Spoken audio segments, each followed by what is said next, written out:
ఎంసెట్ స్ట్రెస్సా? టెస్టానిక్.ai ని ట్రై చేయండి. Free mock test, custom test, AI insights మరియు పర్ఫార్మెన్స్ ట్రాకింగ్ కూడా. Register now. ఆంధ్రప్రదేశ్ రాష్ట్రంలో మద్యము, ఇసుక ఓ భారీ స్థాయిలో ఇదో పెద్ద కుంభకోణం. ఇది ఏమాత్రం కూడా తీసిపోయే కుంభకోణం ఏం కాదు. ఇప్పుడు ఫ్రీ శాండ్ అన్నారండి. ఎవరికైనా ఫ్రీ శాండ్ వస్తుందండి? ఎవరికైనా ఫ్రీ శాండ్ వస్తుందా? ఇవాళ శాండ్ గోదావరి తల్లికి గర్భశోకం కాదా అని అడుగుతా ఉన్నా. ఇవాళ తీసుకొచ్చి డ్రెడ్జింగ్ మెషిన్లు పెట్టేసి ఇష్టం వచ్చినట్టు అడ్డకోలుగా ఏ రకంగా దోచేస్తూ ఉన్నారు.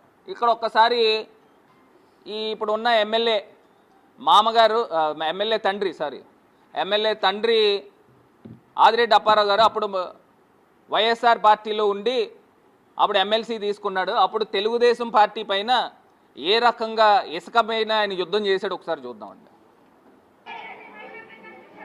స్క్రీన్ పెద్దది పెట్టి.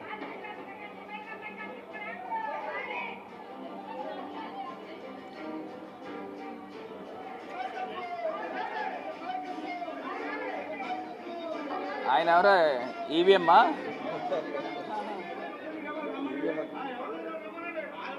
ఈవేళ రాజమండ్రిలో 6,000 మహిళా సంఘాలు ఉన్నాయి. 6,000 మహిళా సంఘాలు తెలుగుదేశంలో ఉన్న మహిళా సంఘాలు తప్ప ఇంకెవరూ లేరండి. ఇక్కడ ఇంకే పార్టీకి సంబంధించిన మహిళా సంఘాలు కాదా? మెప్పా వాళ్ళు వీళ్ళనే సెలెక్ట్ చేయాలని రూల్ ఉందా? అలాగే ప్రతిరోజు ఉదయం 6 నుంచి సాయంత్రం 6 గంటల వరకు కూడా ఎన్ని ట్రిప్పులు వెళ్తున్నాయో అన్నది మా వైఎస్ఆర్ పార్టీ శ్రేణుల్ని ఇక్కడ పెట్టి కౌంట్ చేస్తాం. ఆ కౌంట్ చేసిన నెంబర్ తోటి ఈ ఎస్ఓపి నెంబర్తో ఉన్న స్లిప్పులు కోయిన్సిడెంట్. మరి ఈయన ఇసుక పైన యుద్ధం చేశాడు. మరి ఇప్పుడు వీళ్ళ కొడుకు ఏం చేస్తున్నాడండి? ఈయన కొడుకు ఏం చేస్తూ ఉన్నాడు? ఇప్పుడు ఇసుక మాఫియా చేస్తూ ఉన్నాడు. అప్పుడేమో వైఎస్ఆర్ పార్టీలో ఉన్నప్పుడు ఈయన నీతిమంతుడు, అంతేనా? ఇప్పుడు తెలుగుదేశం పార్టీలోకి వచ్చి వీళ్ళ కొడుకు మరి అవినీతి చేస్తూ ఉన్నాడు. ఇప్పుడు నిజంగా మీరే కనుక పెద్ద మనిషి అయితే మీరు అక్కడికి వెళ్ళి ఎక్కడైతే ఫ్రీ శాండ్ అని చెప్పి వ్యక్తులుగా ఇప్పుడు అక్కడ తీసుకొచ్చి అడ్డగోలుగా ఇసుక అమ్ముతూ ఉన్నారు. మీరు వెళ్ళి అడ్డుకోండి.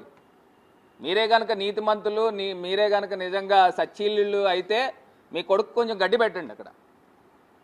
అక్కడ జరిగేది శాండ్ మాఫియా జరుగుతుంది. ఇది అటుపక్క బ్రిడ్జ్కి ఇటుపక్క పనిచేసుకున్నారు. మనం కవ్వూరు నుంచి రాజమండ్రి వస్తుంటే కుడివైపున కనిపించేవన్నీ కూడా అర్బన్ ఎమ్మెల్యే గారి తాలూకా అంట. మొత్తం అన్నీ కూడా అక్కడ మీకు పొడుగుగా కనబడుతూ ఉంటాయి. ప్రొక్లైనర్ మిషన్ల దగ్గర నుంచి, లారీల దగ్గర నుంచి, ఇసుక కొండల దగ్గర నుంచి. మరి మా టైంలో ఎప్పుడు ఆ రకమైన కార్యక్రమం మేము చేయలే. మరి ఈ రకమైన కార్యక్రమం చేశారు. గోదావరిది వచ్చిందా? ఒకసారి గోదావరిది ఒకసారి చూడండి. రెండో అంశం అండి.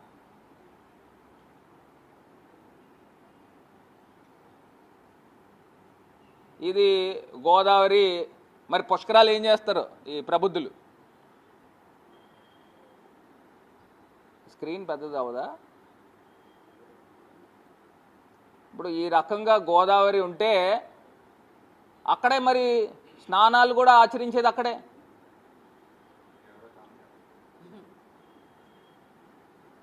మరి ఇక్కడ గోదావరిలో పుణ్యం అంటే దేవుడు ఎరగండి. నిజంగా జబ్బులు అయితే ఖచ్చితంగా వస్తాయి. ఇప్పుడు ఆ రకంగా గోదావరి ఉంటూ అక్కడ స్నానాలు ఎలాగ ఆచరిస్తారని అడుగుతున్నా.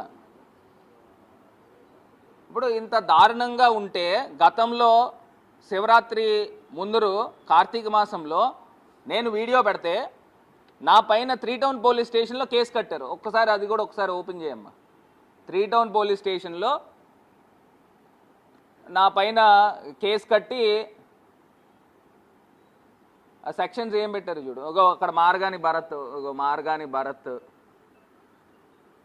పైన ఆ చాపల రాజు అనే వ్యక్తికి ఆయన మనోభావాలు దెబ్బతిన్నాయంట. ఆయన మరి చాలా పెద్ద హిందూ. ఆయన మనోభావాలు దెబ్బతినేసి కాదు కేసమ్మా, సెక్షన్స్ పైకి లాగు. ఎక్కడున్నాయి సెక్షన్స్? ఎఫ్ఐఆర్ నెంబర్ ఇది. ఇప్పుడు సెక్షన్ 299 BNS. అంటే ఇదేంటంటే రిలీజియస్ నేను ఇష్యూస్ని రేగొడుతున్నానండి. అంటే ఇప్పుడు గోదావరి అపవిత్రంగా ఉంది. దాంట్లో అంతా కూడా చెత్త సేకరణ మొత్తం అంతా కూడా అక్కడ డైరెక్ట్గా డ్రైనేజ్ వాటర్ వదిలేస్తున్నారు, దాన్ని శుభ్రం చేయండి అని నేను సోషల్ మీడియాలో పోస్ట్ పెడితే నా పైన 299 అంటే రిలీజియస్ హార్మోనీని నేను దెబ్బతీస్తున్నాను. అంటే ఒక రిలీజియస్ వైలెన్స్, కమ్యూనల్ వైలెన్స్ని నేను ప్రోత్సహిస్తున్నానంట అని నా పైన కేసు కట్టారు. ఒక ఎంపీ చేసిన వ్యక్తి రాజమండ్రిని ఇంత అభివృద్ధికి, అంటే నేనేం గొప్పవాడిని నేను చెప్పట్లా, నా వంతు ప్రయత్నం నేను చేశాను. నేను అంత ఇదిగా నేను ప్రజల గురించి నేను పోరాడుతూ ఉంటే, అన్యాయం జరగకుండా ఉండి పోరాడుతూ ఉంటే నా పైన 3 టౌన్ పోలీస్ స్టేషన్లో కేసు పెట్టారు. సరే, మాకు స్థానాలపైన మాకు గౌరవం ఉంది, ఖచ్చితంగా మేము క్వాష్ పిటిషన్ వేస్తాం. ఇది నేను ఎందుకు చూపిస్తున్నానంటే ఏదో నాకేదో అన్యాయం జరిగిపోయిందని చూపించట్లా. ఇప్పుడు నా బోటి వాడికి, ఒక ఎంపీ చేసిన వ్యక్తికి ఏ రకమైన వాక్ స్వాతంత్రం ఉంది అని ప్రజలకు తెలియపరిచేదానికి నేను ఇది చూపిస్తున్నా. ఖచ్చితంగా న్యాయస్థానం పైన మాకు నమ్మకం ఉంది, మేము క్వాష్ పిటిషన్ వేసాము. ఆల్రెడీ న్యాయస్థానం కూడా అది పరిగణనలో తీసుకుంటారు, తీసుకుని ఎలాగ కేసు కొట్టేస్తారు. కాకపోతే ఎక్కడా కూడా జడిసేది లేదు, ఎక్కడా కూడా నువ్వు ఏదో కేసులు పెడతావు, ఇంకో 10 కేసులు పెట్టుకో, నువ్వు 10 కేసులు పెట్టుకుని సెంట్రల్ జైలుకి వేస్తానంటే వేసుకో, నేను రెడీగా ఉన్నాను, అది కూడా చెప్తున్నా, రెడీగా ఉన్నా. ఏం భయపడే కార్యక్రమాలు ఎప్పుడు కూడా ఉండవు. ఒకటి గుర్తుపెట్టుకోవాల్సిన అంశం ఏంటంటే నీ తాలూకా లోపాలు ఏమేమి ఉన్నాయి. నువ్వు రాజమండ్రి శాసనసభ్యుడిగా నువ్వు వచ్చిన తర్వాత నీ తాలూకా లోపాలు ఏమున్నాయి అవన్నీ కూడా లేవనెత్తుతాం. ఖచ్చితంగా ఒక ప్రతిపక్షంగా ఖచ్చితంగా పోరాడతాం, పోరాడి ప్రజాపక్షాన్ని నుంచుని ఇప్పుడు గోదావరి ఈ రకంగా ఉంది, మీరు అది శుభ్రం చేయాల్సిన బాధ్యత మీది కాదా? మున్సిపల్ కార్పొరేషన్తో మీరు మమేకం చేసుకుని ఎందుకు చేయలేకపోతున్నారు?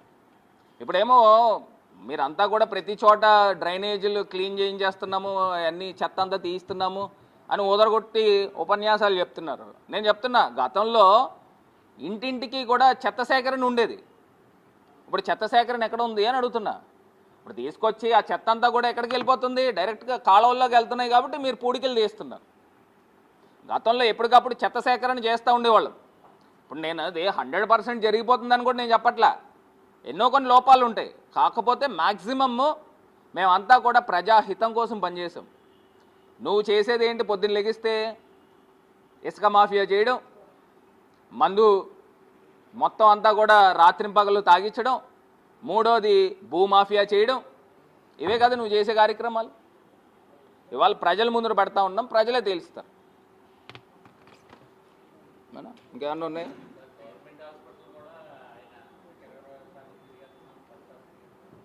ఆహా, 20% మార్చేసాడండి, అంటే 20% బోర్డులు మార్చేశారేమో. 20% బోర్డులు మార్చేశారు.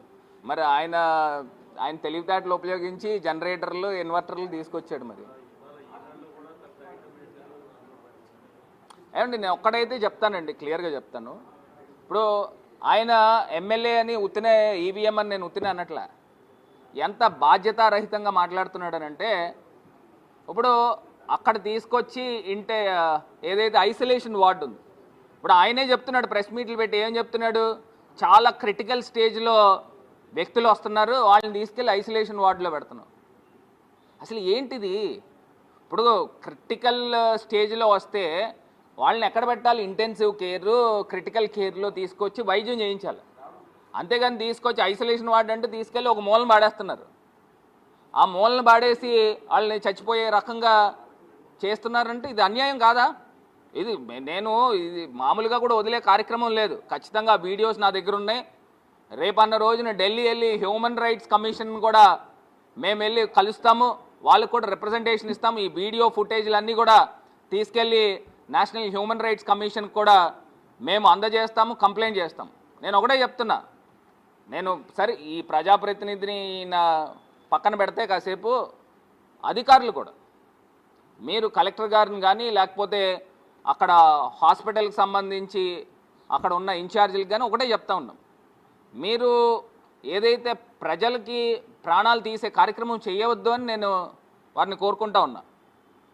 మరి ఈ రకంగా చేస్తూ నేషనల్ హ్యూమన్ రైట్స్ కమిషన్ ఏం చేస్తారంటే ఖచ్చితంగా నోటీసులు ఇస్తారు.